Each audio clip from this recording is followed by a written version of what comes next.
एक तू ही निरंकार, इंसान पड़ोसी के घर जो तू आग लगाएगा। हवा का रुख बदला तो तेरा खुद का घर जल जाएगा।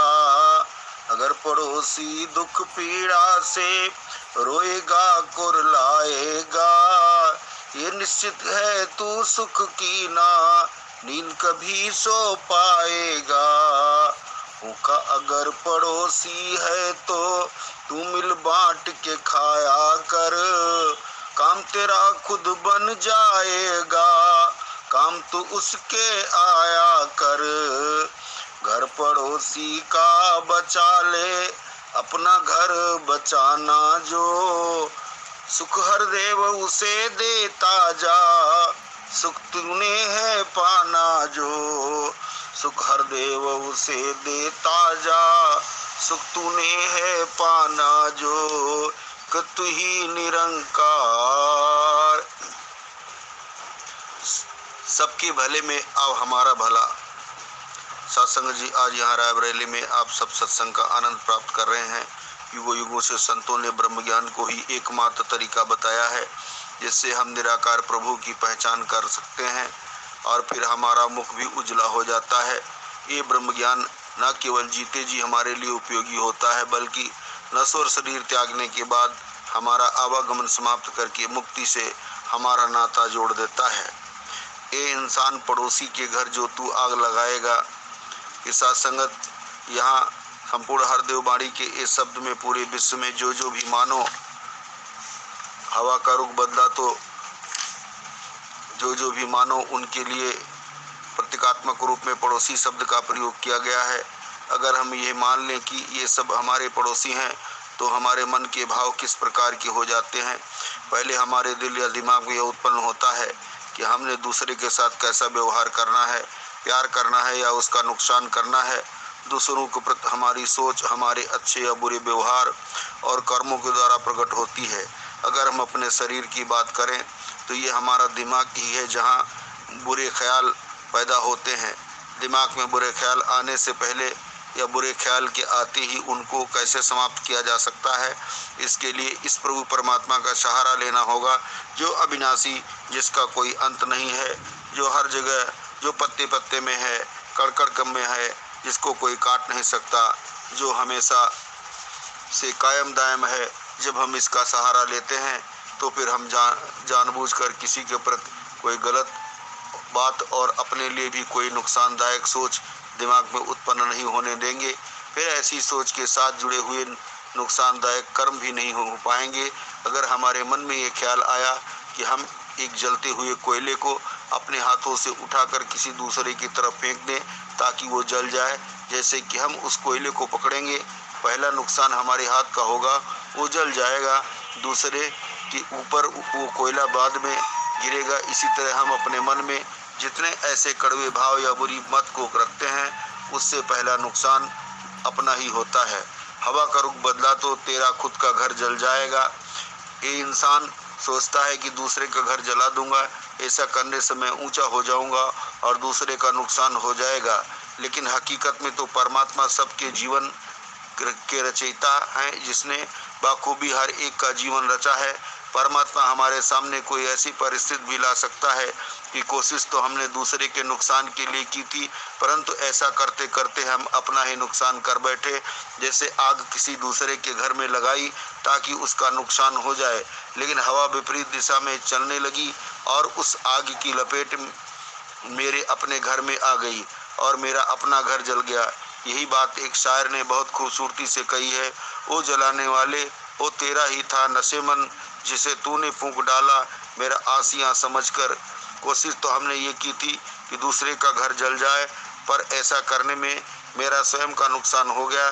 किसी दूसरे के लिए जब हम हित का भाव मन में रखते हैं तो ये परमात्मा पर निर्भर है कि उसे किस तरह बचाएगा, लेकिन हमारा नुकसान होने से फिर कोई नहीं रोक सकता।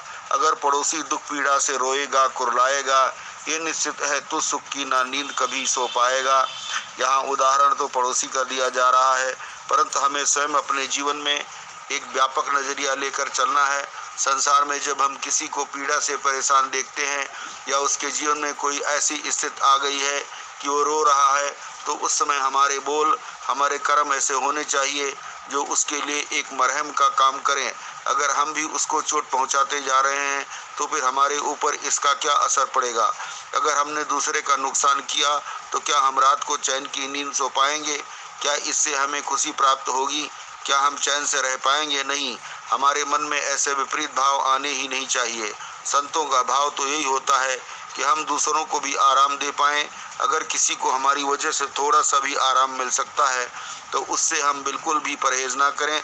हमें कोशिश करनी चाहिए कि हमारा हर पल किसी को सुकून देने में लग जाए, किसी को सुकून देने में लग जाए। इसी भाव से जुड़ी ही बचपन में एक कहानी पढ़ी थी जिसमें एक बच्चा था और उसका एक मित्र था। उस बच्चे के पास बहुत सारी टॉफियाँ और मिठाइयाँ थी। उसके मित्र के पास बहुत अलग तरह के छोटे छोटे कंचे जैसे पत्थर थे। फिर मित्र ने उस बच्चे से कहा कि ऐसा करते हैं, तुम मेरे सारे कंचे रख लो और मैं तुम्हारी सारी मिठाइयाँ ले लूँगा। ऐसा करने से मुझे भी तुम्हारी मिठाई चखने को मिल जाएगी और कंचे खेलने का मज़ा व खुशी तुम भी ले सकोगे। जब वे ऐसा करते हैं तो जिस बच्चे के पास मिठाई होती है वो अपनी सारी मिठाइयाँ दूसरे बच्चे को दे देता है। दूसरे बच्चे के मन में यह भाव आ जाता है कि मैं अपना सबसे सुंदर कंचा अपनी जेब में ही छुपा लूं और बाकी इसको दे दूं। वो ऐसा ही करता है और जब वे दोनों रात को अपने अपने घर चले जाते हैं तो जिसने अपना सब कुछ दे दिया यानी कि पूरी मिठाई दे दी, वो मित्र तो चैन की नींद सो जाता है। ये सोच कर के शुक्र है परमात्मा का कि आज मुझे कंचों से खेलने का मौका मिला।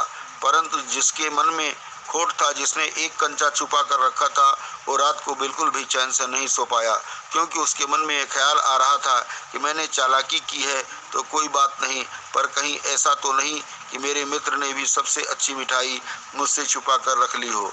इस उदाहरण से ये बात सामने आती है कि अगर हम दूसरे का नुकसान करेंगे तो उसका नुकसान हो या ना हो ये तो परमात्मा के हाथ में है, पर हमारा नुकसान निश्चित है। भूखा अगर पड़ोसी है तो तू मिल बांट के खाया कर। हमें अपने व्यवहार में अच्छाइयाँ प्रतिदिन बढ़ानी है। अगर हमें कोई ऐसा व्यक्ति नज़र आता है जिसे किसी वस्तु की आवश्यकता हो और हम उसे वो वस्तु देने में समर्थ हों या उसके साथ बांट सकें या सिर्फ सांत्वना के रूप में उसके मन को राहत दे सकें, तो ये परोपकार ही है। संतों ने कभी परोपकार करने में अपने आप को पीछे नहीं रखा। उनका तो हमेशा यही मानना है कि परमात्मा ने जो भी दिया है ये सिर्फ परमात्मा की कृपा से हमें हमेशा शुक्राना ही करते जाना है कि दातार तूने जो दिया है बहुत दिया है। हम अपना आराम, अपनी चीज़ें उनके साथ बांट सकते हैं जो हमसे ज़्यादा ज़रूरतमंद हैं या हमें ज़रूरतमंद भी नहीं भी लगते, फिर भी हमारा किरदार ऐसा बने कि हम दूसरों के काम आ सकें। जब मिल बांट कर पड़ोसी के साथ खाएंगे तो उसका आनंद हमें भी मिलेगा। उस समय जो कुछ हमें मिलेगा वो कोई अन्य वस्तु नहीं दे सकती। हम अपने चरित्र को जैसे जैसे निखारेंगे हमें संतुष्टि मिलती जाएगी। काम तेरा खुद बन जाएगा, काम तू उसके आया कर। संत महात्मा मदद नहीं बल्कि सेवा की भावना से ही कार्य करते हैं। वो अहंकार का भाव लेकर मदद नहीं करते बल्कि समर्पित भाव से सेवा करते हैं। हमने ये नहीं सोचना कि हमें अच्छाई मिल रही है या बुराई, हमें दूसरों के साथ अच्छा ही करना है, दूसरों को काम ही आना है। यहाँ इन पंक्तियों से यही भाव है कि हमारा भी काम संवरेगा जब हम दूसरों के प्रति अच्छाई का भाव रखेंगे। परंतु ये बात हमने मन में नहीं आने देनी कि हमारी प्रशंसा हो रही है इसलिए हम दूसरों का काम कर रहे हैं। घर पड़ोसी का बचा ले, अपना घर बचाना जो। हमें एक दूसरे का सहारा बनना है। अगर हम दूसरे व्यक्ति का नुकसान होने से बचाएंगे तो अपने जीवन में भी सुकून महसूस करेंगे। अगर हमें अपने आप को सुरक्षित रखना है तो हमें दूसरों का भी नुकसान नहीं करना है। अगर हम यही सोच रखेंगे कि हम दूसरों को तंग करें, उनको परेशान करें और उससे हमारा कोई नुकसान नहीं होगा, तो हमें अभी ये बात नहीं समझ में आ रही है कि परमात्मा थोड़े समय बाद ऐसी कोई परिस्थिति हमारे सामने लाकर अवश्य खड़ी करेगा और तब हमें पछतावा होगा कि हमने दूसरों का नुकसान क्यों किया। हमें अगर अपना घर सुरक्षित रखना है तो पड़ोसी के घर की जिम्मेदारी भी हमारी ही है। यही वसुधैव कुटुंबकम वाली भावना है। हमने दुनिया के लिए एक वरदान बनना है। दूसरों के लिए किसी प्रकार का योगदान दे पाने के लिए पहले अपने जीवन को एक परोपकारी जीवन बनाना होगा। इसके विपरीत आग लगानी हो तो वो तो पल दो पल में लग जाती है, लेकिन आग बुझते बुझते बहुत समय लग जाता है। सुख हर देव उसे देता जा, सुख तूने है पाना जो, कि साथ संगत हमने संसार को एक सकारात्मक में योगदान देते हुए सिर्फ और सिर्फ अच्छाई की बात मन में रखकर हर एक के दिल तक अपने जीवन की महक को पहुंचाना है। जैसे फूल को कहना नहीं पड़ता कि मैं फूल हूँ, जो कोई भी उसके पास से गुजरेगा वो उसकी सुगंध से खुद ही पहचान लेगा कि यहाँ आसपास कोई फूल है। हमने अपने जीवन में भी इतनी खूबसूरती और महक लानी है, फिर जहाँ हम अपना जीवन सफल करेंगे वहीं अन्य लोगों के जीवन पर भी उसका सकारात्मक प्रभाव छोड़ पाएंगे। दातार सभी पर कृपा करे कि हर एक का जीवन ऐसा बन जाए जैसा संतों ने सदियों से चाहा है। इस परमात्मा के साथ अपना नाता जोड़कर एक श्वास में परमात्मा को बसा लें, रोम रोम में परमात्मा बस जाए, फिर गुरमत के अनुसार चलती हुई हमारी जिंदगी सफल हो जाएगी। सत्संग जी प्यार से कहना, धन निरंकार जी।